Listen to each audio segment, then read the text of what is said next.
बड़ी पुरानी कहावत है, कहते हैं अंधेरे में तो परछाई भी साथ छोड़ जाती है। क्या सऊदी अरब ने पाकिस्तान का साथ छोड़ दिया है? पाकिस्तान के लिए कौन सा बड़ा संदेश आया है? सऊदी अरब पाकिस्तान में रिफाइनरी नहीं बनाएगा, लेकिन क्या इसके पीछे चाइना खड़ा है? और इन सब के बीच में सऊदी अरब और चाइना दोनों ने ही पाकिस्तान के लिए सबसे बड़ी मुसीबत क्यों खड़ी कर दी है? और जहां एक तरफ ये सब कुछ हो रहा है, तो वहीं दूसरी तरफ अमेरिका ने ये क्यों कह दिया कि पाकिस्तान का मामला उसके लिए कुछ नहीं है। जानेंगे जियोपॉलिटिक्स में क्या कुछ चल रहा है, आइए जानते हैं इन खबरों को विस्तार से। आपको जानने को मिलेगा बहुत कुछ, इसलिए वीडियो को अंत तक जरूर देखिए। सऊदी अरब ने पाकिस्तान में एक मॉडर्न और डीप कन्वर्जन रिफाइनरी स्थापित करने से अपना हाथ खींच लिया है। 10 अरब डॉलर की लागत से बनने वाली इस रिफाइनरी की स्थापना के लिए पाकिस्तान ने सऊदी अरब पर जमकर डोरे डाले थे। इसके बाद सऊदी अरब की कंपनी सऊदी अरामको ने पाकिस्तान में रिफाइनरी की स्थापना पर हामी भर दी थी। अब द न्यूज ने पाकिस्तानी अधिकारियों के हवाले से बताया है कि सऊदी अरामको कंपनी इस परियोजना में निवेश करने में दिलचस्पी नहीं रखती। रिपोर्ट ये कह रही है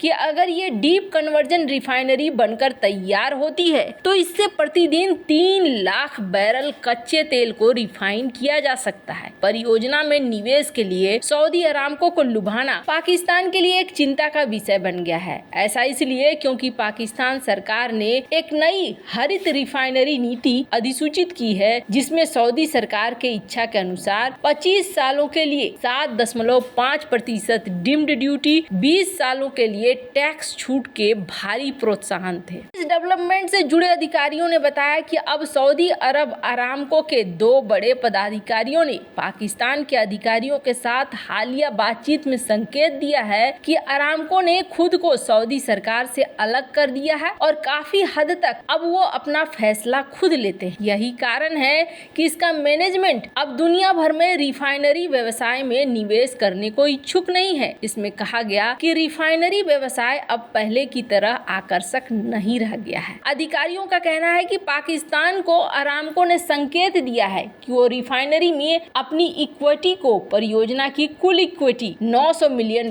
तक कम कर सकता है। $900 मिलियन का निवेश परियोजना में कुल 3 बिलियन इक्विटी के 30% के बराबर है। इससे पहले कुल इक्विटी 3 बिलियन पर काम किया गया था और शुरुआत में सऊदी अरब ने $1.5 बिलियन का निवेश करने की इच्छा जताई थी। $1.5 बिलियन की शेष इक्विटी की व्यवस्था पाकिस्तान से ओर से की जानी थी। पहले समझ के अनुसार सऊदी अरामको को इस परियोजना का नेतृत्व करना था और परियोजना के लिए $7 बिलियन के ऋण की व्यवस्था करने में अपने प्रभाव का उपयोग करना था। कहा जा रहा है कि अब पाकिस्तान को सूचित कर दिया गया है अरामको इस परियोजना का नेतृत्व नहीं करेगी और पाकिस्तान सरकार को ऋण की व्यवस्था खुद ही करनी होगी। अधिकारियों का दावा है कि अगर नवाज शरीफ के नेतृत्व वाले PMLN सरकार स्थापित होती है पाकिस्तान में आम चुनाव के बाद, तो सीन बदल जाएगा। इनका कहना है कि अरामको ने रिफाइनरी के बजाय पेट्रोकेमिकल कॉम्प्लेक्स स्थापित करने में अधिक रुचि विकसित की है और इसने अधिकारियों को परेशानी में डाल दिया है। पाकिस्तान सरकार को इंजीनियरिंग, खाद, निर्माण वित्त मॉडल के तहत परियोजना को पूरा करने और चालू करने की उम्मीद है। पाकिस्तान के मामले में ये योजना बनाई गई थी 30 और 70 इक्विटी ऋण अनुपात के जरिए पूरी की जाएगी, जिसका मतलब था कि $3 बिलियन इक्विटी में और $70 बिलियन कर्ज के रूप में दिया, $7 बिलियन कर्ज के रूप में दिया जाएगा। पाकिस्तान ने 27 जुलाई को पाकिस्तान डेमोक्रेटिक मूवमेंट सरकार के दौरान China road and bridge corporation के साथ एक समझौता पर ज्ञापन किया और फिर ये समझाना शुरू कर दिया कि चाइना भी इस रिफाइनरी में हिस्सा लेगा। लेकिन अब यहाँ पर पूरा का पूरा सीन बदलता हुआ नजर आ रहा है और आपको बता दें पाकिस्तान के साथ ये सीन सिर्फ इस मामले में ही नहीं बदल रहा है। खुद पाकिस्तान के हालात की बात करें तो बड़ी संख्या में अफगानियों को निकाला जा रहा है। उसके बाद भी जो इस वक्त केयर टेकर प्राइम मिनिस्टर है अनवरुल हक कक्कर, इसका क्या कहना है तो स्क्रीन पर देखिए। इसका कहना है कि 9 मई के हमले में जो लोग शामिल थे उनको बिना सजा दिए जाने नहीं देना है, उसको सजा देना है। मतलब अभी यहाँ पर समस्याएं रखी हुई है। ऊपर से एक दूसरा आर्टिकल देखिए, अल जजीरा की खबर क्या कह रही है। पाकिस्तान की मिलिट्री कह रही है कि 4 फाइटर मारे गए अफगानिस्तान बॉर्डर पर। यहाँ पर भी लड़ाइयाँ चल रही है बॉर्डर पर,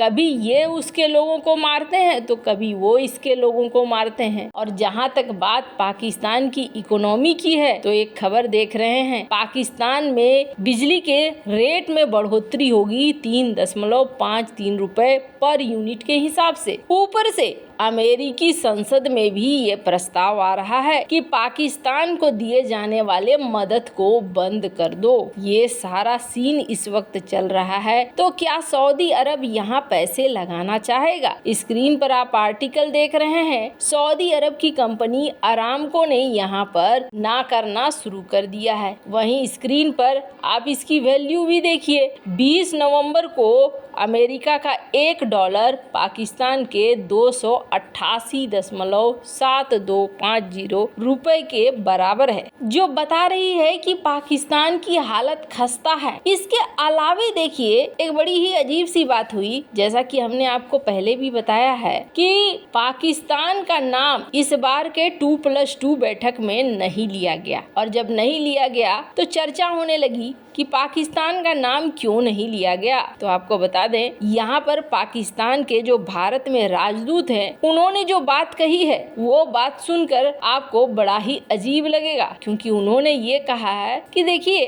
असल में तो मुझे उत्तर नहीं पता है, लेकिन हाँ ऐसा नहीं है कि अमेरिका के लिए पाकिस्तान कोई इशू है। यानी कहने का अर्थ ये है कि पाकिस्तान को अब दुनिया उसके हाल पर छोड़ रही है। ऊपर से स्क्रीन पर एक आर्टिकल देखिए, जहां पाकिस्तान के लेकर एक बड़ी चीज ये भी हुई है कि चाइना ने प्रेशर डालना शुरू कर दिया है। और चाइना का कहना है तुम ध्यान दो हमारे नागरिकों की सुरक्षा पर, तभी हम सीपेक को लेकर कुछ बात कहेंगे या कुछ बात करेंगे। वैसे ये जो सीन बन रहा है, इस पूरे सीन में ऐसा लग रहा है जैसे पाकिस्तान का बंटा धार हो रहा है। खैर, अब पाकिस्तान क्या करेगा? एग्रीमेंट तो यहाँ खत्म हो रहा है, तो पाकिस्तान ने इसका उपाय निकाला है। स्क्रीन पर एक आर्टिकल देखिए, यहाँ पर पाकिस्तान एक समझौता कर रहा है सऊदी अरब से और कह रहा है कि हम आपको मैन पावर भेजेंगे, यानी कि लोग काम करने के लिए, कंस्ट्रक्शन वर्क के लिए और भी अलग अलग तरह के कामों के लिए हम आपको मेन पावर देंगे। मतलब पाकिस्तान को अपना ढर्रा यहाँ पर बदलना पड़ रहा है।